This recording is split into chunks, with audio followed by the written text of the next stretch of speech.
Bumabalik ang wildcard finals ng inaabangang labanan linggo-linggo, ang talentadong Pinoy.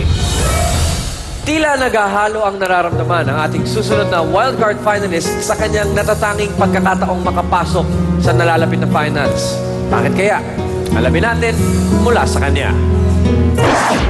Congratulations, Jeremy! Nung narinig ko po na tinawag yung pangalan ko, sobrang tuwa po.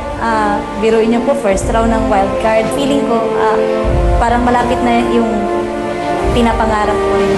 Pangarap ko kasi makapag-perform at saka para rin sa mga magulang ko. Ngayong lumalapit po itong laban na to, kinakabahan pa rin ako kasi alam ko rin na hindi basta-basta yung mga kalaban ko. So, hindi pa rin ako flattered sa ngayon. Mas pinaghahandaan ko pa po kasi gusto ko nga ipakita sa lahat na hindi lang yung kapansanan, yung rason kung bakit ako nandito.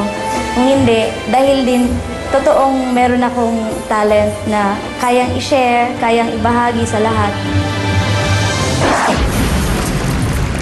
Proving that we will always love our talent, give it up for Jeremy!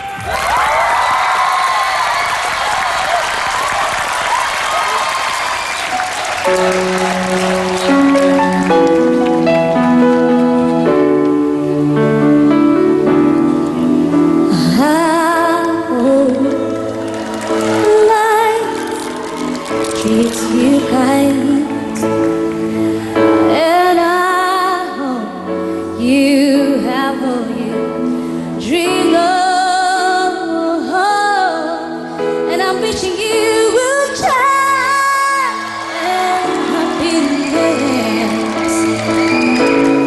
But above all this, I'm wishing you.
Jeremy, back on our stage.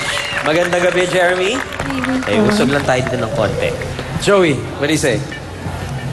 Alam mo, nag-umpisa si Jeremy sa gitna na ng kanta. Napakahirap yan. Napakahirap gawin yan, Jeremy. Nag-umpisa siya sa gitna na eh. Doon niya pinikap. Tapos tinuloy niya. Ngayon lang ako nakakita ng katulad mong singer. Marami ng singer, iba-ibang klase. Congratulations, Jeremy. Pambihira ka. Very nice. Thank you very much, Joey. Tuesday? Hello, Jeremy! Natatanda mo pa ba ako? Yes po. Ang ganda-ganda mo sa iyong, ano bang tawag dito sa kulay na ito? Cerulean na gown. Cerulean talaga. Cerulean. At kapartner mo si Ryan sa prom. Partner pa sila ni Ryan. Magka-date kami sa prom. Correct. Na naka-turquoise or turqua. Kaya ako binabati ang iyong kaanyuan kasi match na match ito sa iyong angelic na voice. At talaga namang napakagaan at banayad ng iyong pagkakadeliver. Kumbaga, minsan yan lang talaga ang kailangan natin. Hindi natin kailangan ng palabok, ng extravaganza, ng mga pasabog. Kailangan lang natin magandang boses, mahusay na pagtugtog at sinseridad sa pag-deliver. Nabigay mo yun lahat. So Jeremy, ang marka mo dito 1,000. Naga 100 lang pero tinodo ko na. Go Jeremy! Thank you. Thank you, Tuesday. Maraming salamat sa Scout. Jeremy, maraming salamat sa iyong pagpapasikat ngayong gabi. At mamaya sa ending ng show, malalaman natin kung pati ang 8 mga jury ay na-impress mo rin. Thank you, Jeremy. Thank you, Ryan. Isang grupo pa ang magpapasikat para maabot ang kanilang pangarap. Kilalanin kung sino sila sa pagbabalik ng Wild Card Finals ng nag-iisang talentadong Pinoy.